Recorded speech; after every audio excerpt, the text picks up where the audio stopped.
지난 주일에 우리가 산상수훈에 대한 계획에 대해서 우리가 말씀 묵상했습니다. 사람이 복을 받는 것은 하나님의 말씀을 듣고 지킴으로써 우리가 복을 받는다 했고, 또 세상이 추구하는 복이 무엇이며 또 성경에서 주님께서 가르쳐 주신 복이 무엇인가를 우리가 배웠습니다.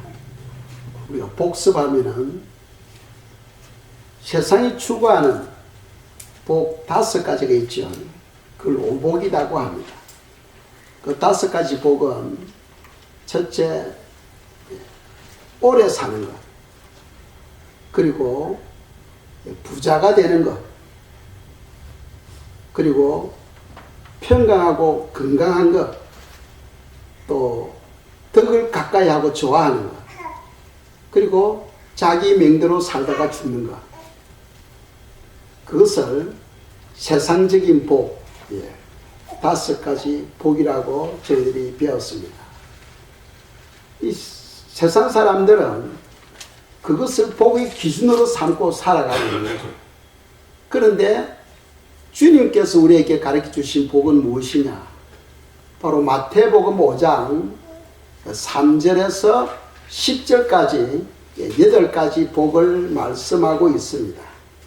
그래서 오늘은 그 8가지 복 중에서 첫 번째 해당하는 복, 심령이 가난한 자는 복이 있나니 천국이 그의 것이라 하는 것에 대해서 저희들이 묵상하려고 합니다. 예수님의 초림 때 성도들의 신앙은 죽음을 각오하고 신앙생활을 하였습니다. 그래서 초대 교회의 성도님들이 그 신앙관과 오늘날 우리의 신앙관을 비교한다면 비교가 안 돼요. 초대 성도들은 죽음을 각오하고 신앙생활을 했는데 오늘날 성도들은 즐기며 신앙생활을 한다는 거예요. 즐기며 신앙생활을 한다. 그것이 다르다는 거예요. 똑같이 신약시대인데 왜 초대교회의 성도들은 죽음을 각오하며 신앙생활을 했고 오늘날 우리들은 하나님 즐기며 신앙생활을 하는가? 그것은 바로 믿음의 차이겠죠. 그래서 오늘 말씀을 통하여 여러분의 믿음을 새롭게 결단하는 시간 되기를 주님의 이름으로 축복합니다. 예수님께서 이 땅에서 3년 반 동안 공생의 사역을 했는데 세상적인 선포는 판단은 주님은 죄인이라는 거예요. 죄인. 그래서 나무에 매달아 죽였습니다. 그 제목이 무엇이냐? 첫째로는 이단의 개수로 선고를 받은 거예요. 그러니까 세상 사람들이 볼 때 예수님은 이단이다, 이단.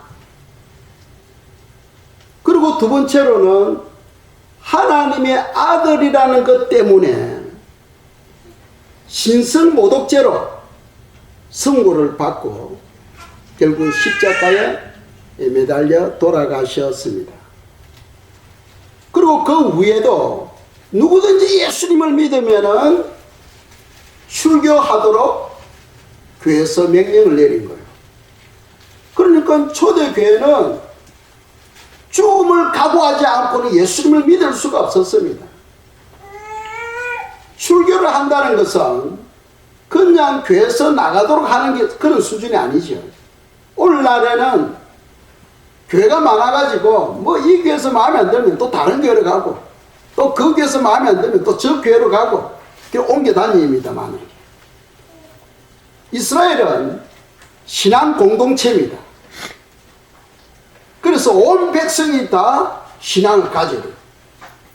그런데 교회에서 출교를 한다는 것은 무슨 의미냐 하면은 자녀를 학교에 못 보낸다는 거예요. 그리고 직장에서 쫓겨난다는 겁니다. 그리고 세 번째로는 모든 공동체에서 벗어나야 됩니다. 그 공동체에 들어갈 수가 없는 거죠. 그러니까 완전히 세상에서 고립되어 버립니다. 그런 가운데서도 예수님을 믿는 사람이 있었다는 거예요.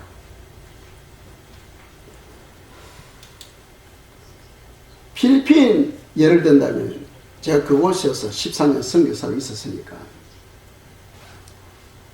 학생들을 학교에 보내려면, 자녀를 학교에 보내려면 반드시 세례 증명서가 있어요. 학교에서 입학할 때 그 조건입니다. 세례 증서가 없으면 자녀를 학교에 보낼 수가 없어요.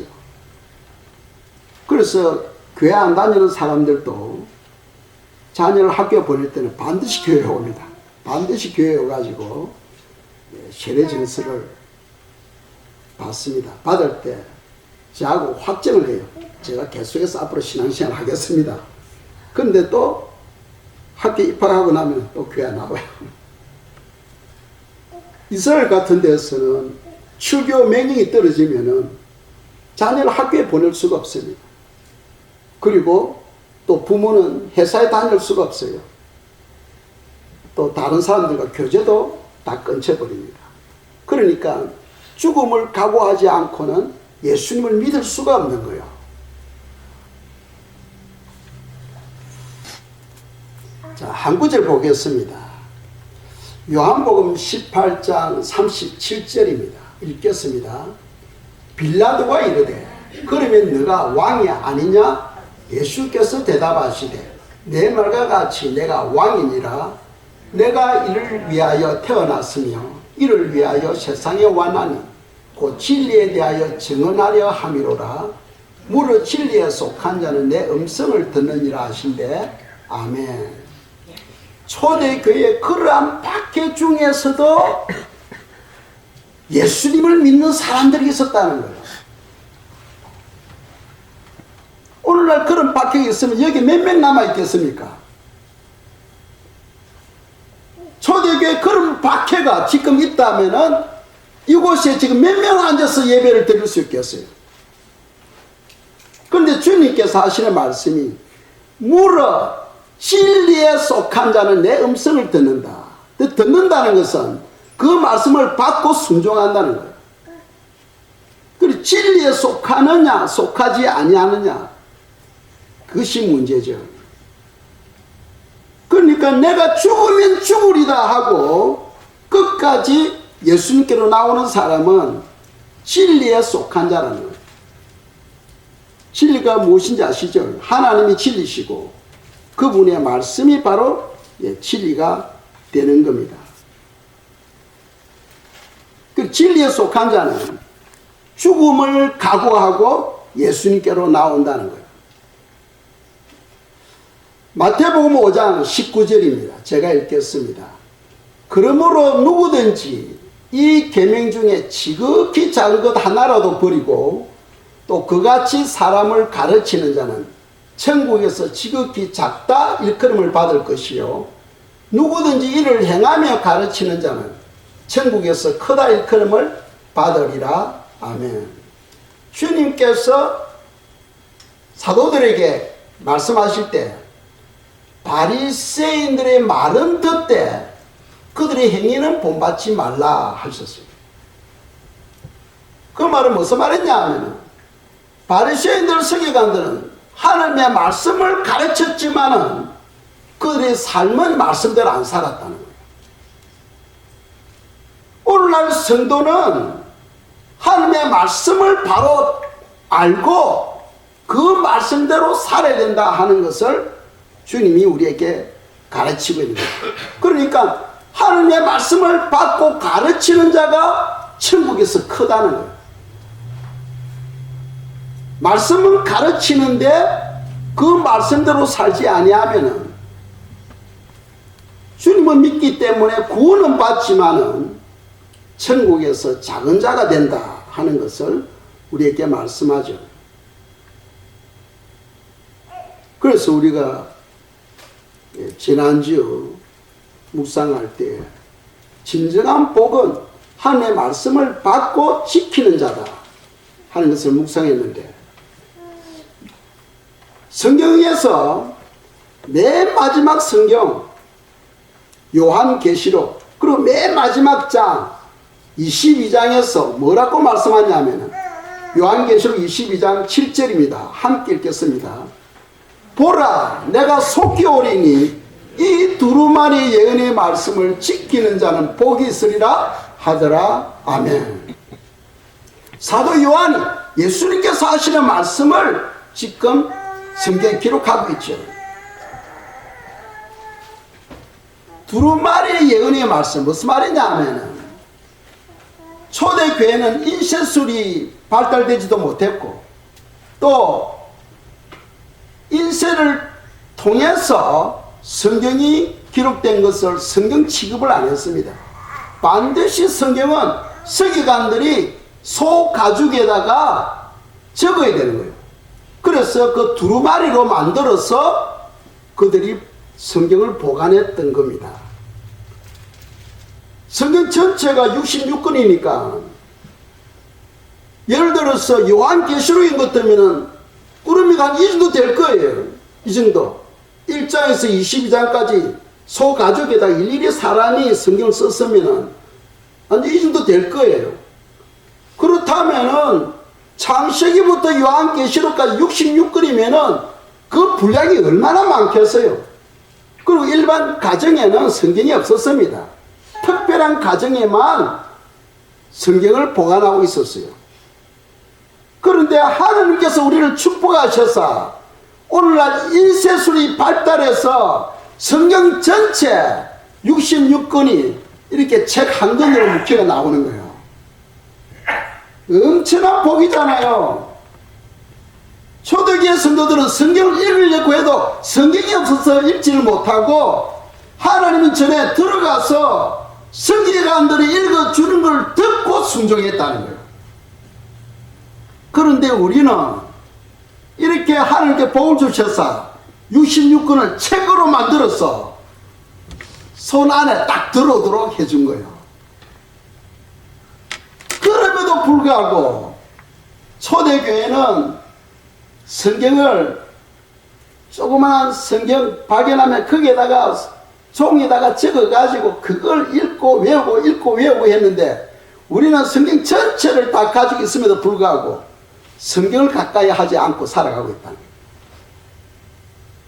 진정한 복은 하나님의 말씀을 듣고 지킴으로써 복이 임한다고 되어 있는데, 우리가 말씀을 떠나서 신앙생활을 하니까 믿음이 자라지를 않고 하나님의 복이 우리에게 임하지를 아니한다 하는 것을 우리가 알 수 있다는 거죠. 그리고 또 놀라운 것은 요한계시록 3장에 보면은 빌라델피아 교회가 소개되고 있죠. 빌라델피아 교회는 능력은 적으면서도 그들이 인내의 말씀, 이 말씀을 지킴으로써 하나님께서 무엇을 약속했냐면은 장차 온 땅에 시험하는 때가 오는데 그때에 시험을 면하게 해주겠다 하고 약속하고 있어요. 그 시험이 뭐냐면 바로 대환란 7년입니다. 대환란, 이 땅에 있는 사람들을 시험하겠다는 거예요. 너가 나를 믿느냐? 너가 죽음을 각오하고 나를 믿느냐? 하는 그런 시험의 때를 주님께서 주신다는 거예요. 그런데 빌라델피아 교회는 평소에 죽으면 죽으리다 하고 하나님의 말씀 붙들고 신앙생활을 했기 때문에 너희들에게는 시험의 때를 면하게 해주겠다 하고 약속하고 있어요. 그러니까 초대교회 7개 교회가 소개되고 있는데 빌라델피아 교회만 시험의 때를 면하게 해주겠다고 약속하고 있어요. 그 말은 대환란이 오기 전에 하나님께서 피할 길을 주신다는 겁니다. 바로 그 휴거에 참여하도록 하나님께서 복을 주시겠다는 거예요. 다른 말로 한다면 나머지 6교회는 환란 안으로 들어간다는 겁니다. 왜 들어갑니까?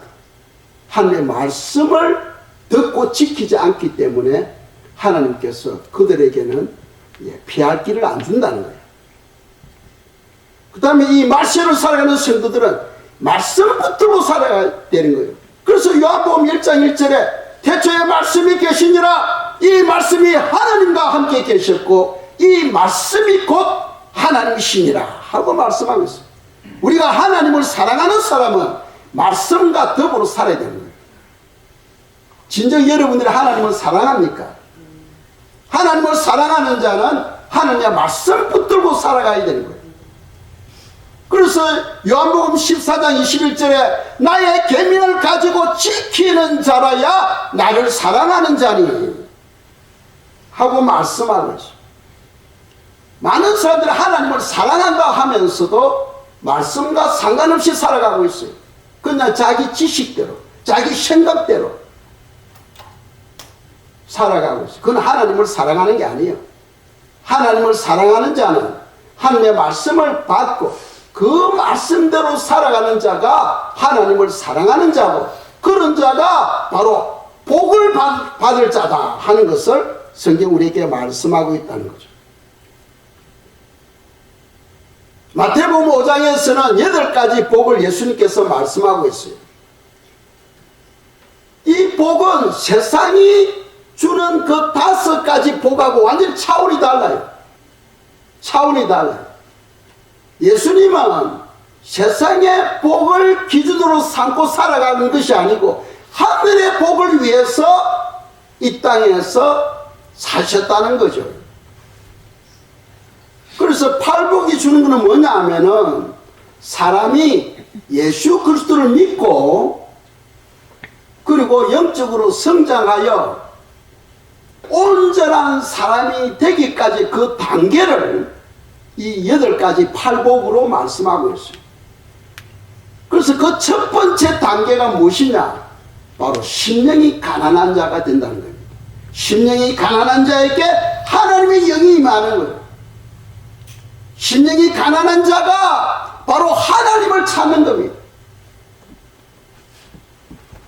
우리는 심령이 가난한 자가 되어야 되는 거예요.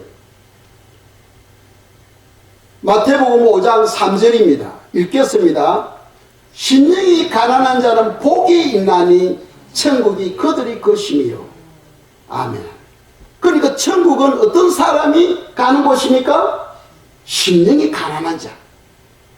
천국은 심령이 가난한 자가 가는 곳이라는 겁니다. 그렇다면 심령이 가난한 자는 뭔가? 뭐 가난하다 하니까 돈 없는 자가 천국에 가는 것이냐? 그런 게 아니죠.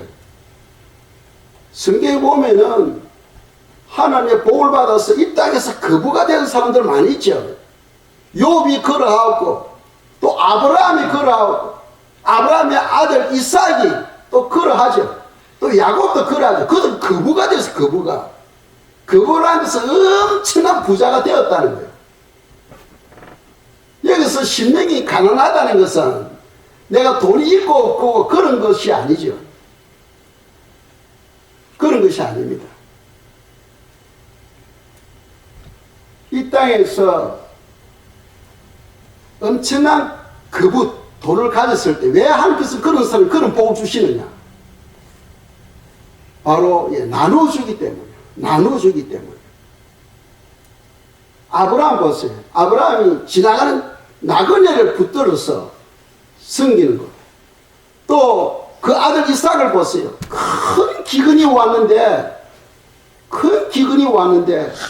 기근 때는 물이 얼마나 귀합니까? 그럼에도 불구하고 블레셋 사람들에게 우물을 나눠주잖아요. 물이 고여 있으면 그 물이 썩어버려요.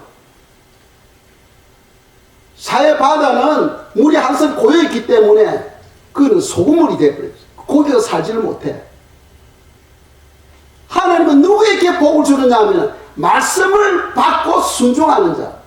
그러니까 하나님께서 복을 주는 영혼들은 그 복을 받아서 나눠주는 사람. 그러니까 계속 하나님께서 부어주시죠. 그래서 영적인 열매가 풍성합니다.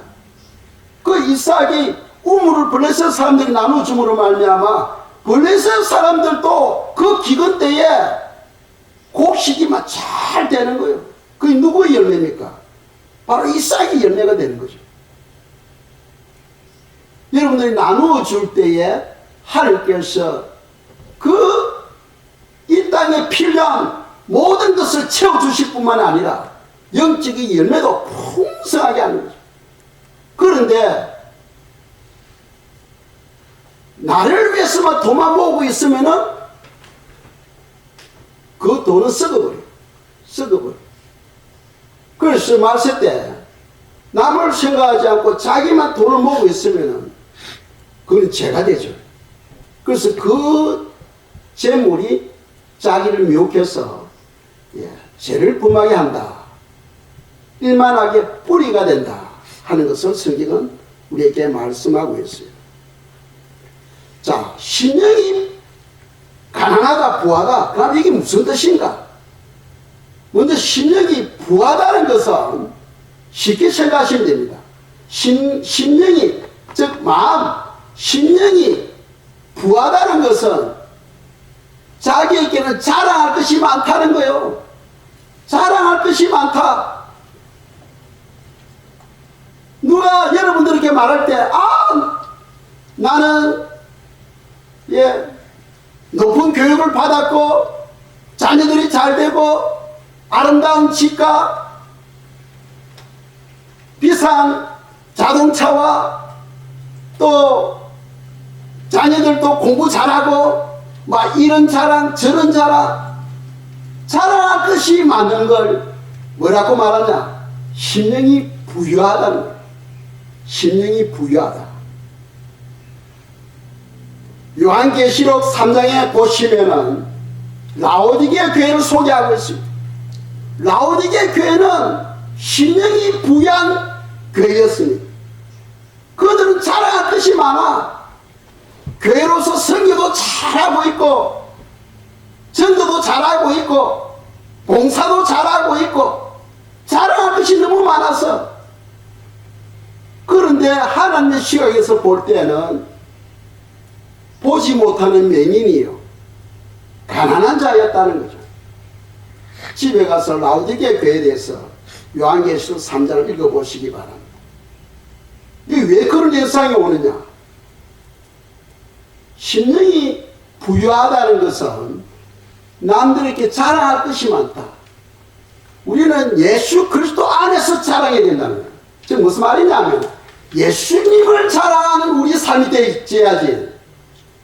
내가 가진 것을 자랑하고 있으면은 그건 심령이 부유한 자가 되는 거예요. 나는 머리가 좋아, 나는 지혜가 있어,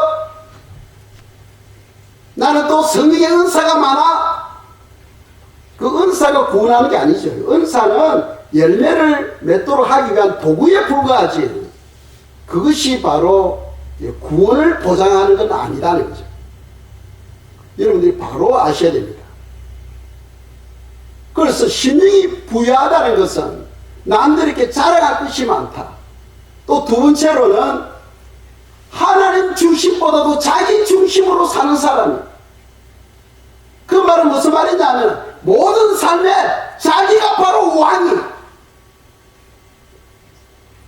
자기가 바로 왕이 되는 거죠. 왕.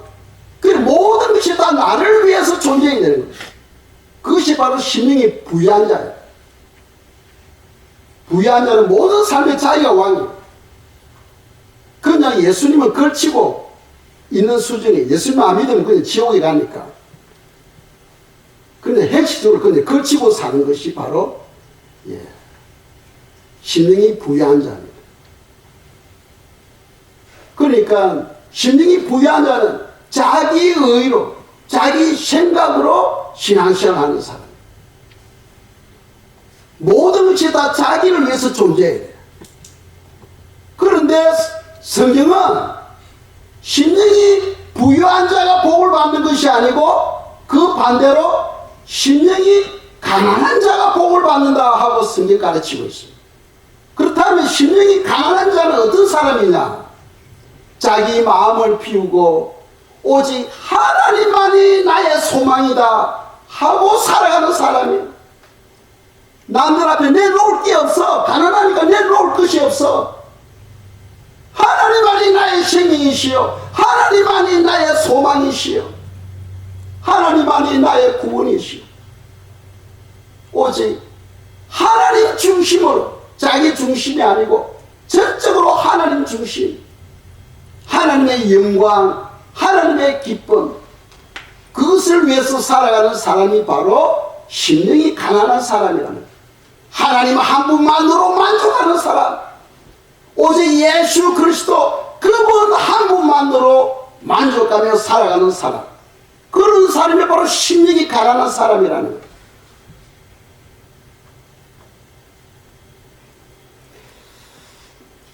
성경에 보시면은 예수님께서 제자들을 부르실 때요 해변가를 가는데 야고보와 요한을 보게 됩니다. 그때 야고보와 요한이 아버지를 도와서 그물을 깃고 있었어요. 어부거든. 그런데 주님께서 야고보와 요한에게 뭐라고 말씀하냐면 나를 따라오너라 하니까 그들이 즉시 그물과 아버지를 버려두고 예수님을 따랐다는 거예요. 왜? 심령이 가난하기 때문에. 심령이 가난하기 때문에. 아버지를 도와서 열심히 고기를 잡고 있지만 인생에 소망이 없어. 항상 그들의 마음에는 주여 주여 주여 은혜를 베풀어 주시옵소서. 주님만이 바라보는 주님만이 바로 우리 인생의 길이요 주님만이 우리의 소망이시여 주님만이 우리의 구원입니다. 주님 도와주소서 하고 주님 외에는 소망을 둘 곳이 없어. 그런 마음을 가지고 있을 때에 주님께서 나를 따라오느라 했을 때 눈이 열리는 거예요. 마음이 활짝 열리는 겁니다. 다쳤던 마음이 뚫리는 거예요. 그래서 모든 것을 버려두고 즉시 예수님을 따랐다 하고 성경은 기록하고 있습니다. 그것이 바로 심령이 가난한 자의 마음입니다. 우리는 그런 마음이 되게 돼요. 제가 직장에 다닐 때도 예수님을 믿고 나니까 세상에 낙이 없어져 버려요. 그래서 직장에 열심히 회사에 다니지만은 제 마음에는 오직 예수 그분밖에 없었어요. 그래서 직장 생활보다는 예수님께 기도하는 삶이 저에게는 더 큰 기쁨이요 즐거움이었습니다. 그리고 어느 날 주님께서 저에게 오셔서 성교서로 나가라. 성교서로 나가라. 그 말씀 듣고 저는 그 다음날 사표내버렸습니다. 뭐 전부 다 저처럼 그렇게 살아라는 말씀은 아닙니다. 그냥 제 감정이에요. 살아하려고 그렇게 살 수 없잖아. 제 마음이 뜨거운 거예요. 제 마음이 뜨거운 거예요. 주님께서 저를 부르시고 성교서로 가라 할 때 저는 즉시 그 다음날 사표 내버리고 순종했던 거죠. 자, 수르보니게의 여인 보세요. 수르보니게의 여인은 자기 딸이 귀신이 들렸어. 그래서 그 이방 여인이 고침을 받기 위해서 주님께 찾아왔습니다. 그러니까 주님께서 단번에 거절해버립니다. 장의 떡을 취해서 개에게 줄 수 없다 하면서 거절해버려요. 그러니까 그 여인은 엄청 그 많은 사람들 앞에서 수모를 당합니다. 주님으로부터 수모를 당해요. 장의 떡을 취하여 개에게 줄 수 없다 하는 거예요. 졸지에 그 여인은 뭐가 되는 겁니까? 그럼에도 불구하고 이 여인은 주님께 매달립니다. 주여 불쌍히 여기소서. 주여 개도 주인이 상에서 떨어지는 부스러기를 먹사옵니다. 주여 불쌍히 여기소서 하고 주님께 매달릴 때 주님께서 너 믿음이 크도다 하면서 그 시로 그냥 그 딸이 사단으로부터 노임을 받고 고침을 받게 되는 거예요. 그러니까 이 수르보니게 여인이 오직 소망을 주님께 두었을 때에 바로 그것이 심령이 가난한 사람입니다. 하나님은 심령이 가난한 영혼들에게 은혜를 부어주시고 복을 안해주시는 거예요. 그래서 성도는 심령이 가난한 자가 되어야 된다는 거예요. 사도 바울 보세요. 사도 바울이 전 신앙생활 할 때 마음을 낮춥니다. 그래서 사도들 중에 나는 가장 작은 사도다 하고 자기를 사도의 반열에 올려놓은 거예요. 그런데 신앙생활 좀 더 하다가 그게 아닌 거예요. 하나님께서 더 낮추니까 이제는 깨달았습니다. 성도들 중에 가장 작은 성도다 하고 이제 성도들 수준으로 내려오게 됩니다. 디모데전서 1장 15절에 보시면 하나님께서 더 낮추니까 어떻게 됩니까? 죄인들 중에 나는 개수입니다. 고백을. 죄인들 중에 개수다. 가장 낮은 자리로 내려가게 되죠. 그것이 바로 심령이 가난한 자가 되는 거예요. 심령이 가난한 자. 하나님은 심령이 가난한 자에게 찾아오셔서 은혜를 베풀어 주신다 하는 사실을 기억하시기 바랍니다. 또 심령이 가난한 자는 어떤 것이냐 하면 자기 속에 있는 죄가 보이기 시작해요. 왜 그러냐? 심령이 가난하면 하나님께서 찾아오셔.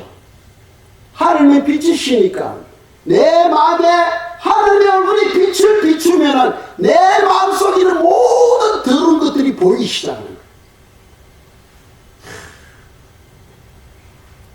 내라는 존재가 이런 자였구나 하는 것을 깨닫게 됩니다. 그래서 자기 속에 있는 그 죄가 너무나 크게 보이기 때문에 남의 죄가 보이질 않아. 예전에는 남을 판단하고 정죄하고 저런 미친놈하고 살았지만은 하나님의 그 빛이 내 마음에 비칠 때에는 자기 죄가 너무나 크게 보이기 때문에 남의 죄가 보이질 않아요. 하나님의 은혜가 내 속에 들어오게 되면은 남을 판단하고 정죄하고 심판하고 헤아림이 없어져 버립니다. 그런 사람이 바로 심령이 가난한 자다. 왜 판단합니까? 나는 어렵고 저 인간은 악인이다. 왜 정죄합니까? 나는 착하고 저 사람은 죄인이다는 거예요. 그렇기 때문에 사람이 판단하고 정죄하고 뒤에서 욕하고 하는 거죠. 그런 사람은 마음이 부유한 사람이에요. 하나님은 그런 자를 멸시합니다.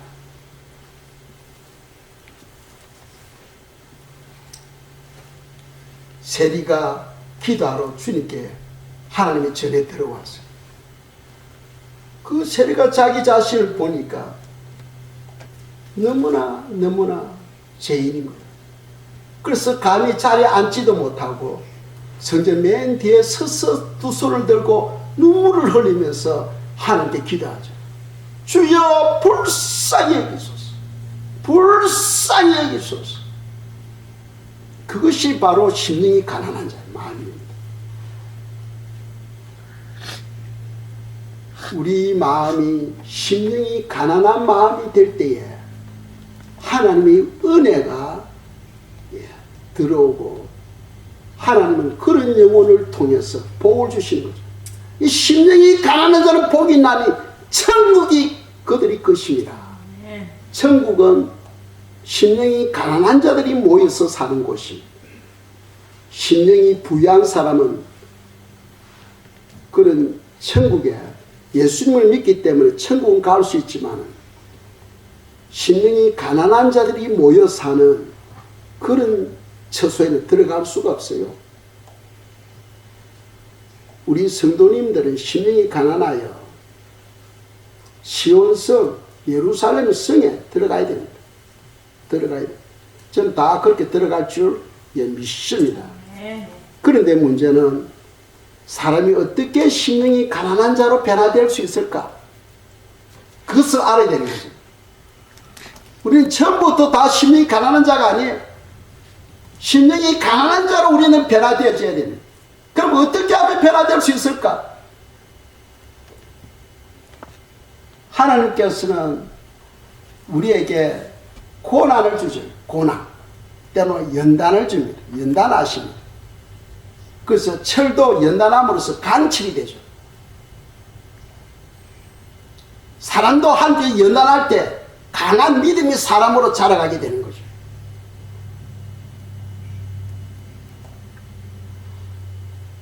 그래서 우리가 심령이 가난하지 못하면은 하나님께서 만지기 시작합니다. 어떻게? 사람의 매와 인생의 채찍으로서 하나님께서 고난을 주는 거죠. 그래서 시편 119편에 보면은 고난이 내게 유익이라. 고난이 내게 유익이라. 예.